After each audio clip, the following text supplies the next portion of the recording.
మానవ శక్తిని నిర్వీర్యం చేసే విధానం ఇది.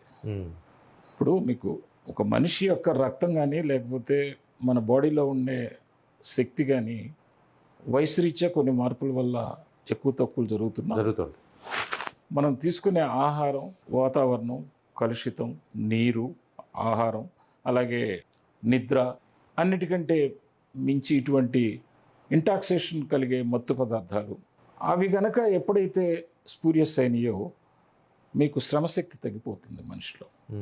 ఆ శ్రమశక్తి తగ్గిపోవటం వల్ల ఉత్పత్తి తగ్గిపోతుంది. ఉత్పత్తి తగ్గటం వల్ల జీడిపి తగ్గుతుంది. ఈ పరిణామాలని కేంద్ర ప్రభుత్వం గమనించాలి, రాష్ట్ర ప్రభుత్వం గమనించాలి, అధికారులు గమనించాలి, అరికట్టాలి. లేని పక్షంలో వీళ్ళందరూ దేశ జీడిపికి కానీ రాష్ట్ర జీడిపికి కానీ అన్యాయం చేసిన వాళ్ళు. నా ఉద్దేశంలో ఇటువంటి వాళ్ళని గట్టిగా పట్టుకొని ఉరి తీస్తే తప్ప బాహాటంగా శిక్ష సరిపోదు, మామూలు శిక్ష సరిపోదు. మంది నార్త్ కొరియా కాదు కదా sir, what ever it may north Korea అనేది కాదు కదా. అది ఎంత పెద్ద తప్పండి. మీ శ్రమశక్తిని నేను దోచుకుంటున్నాను,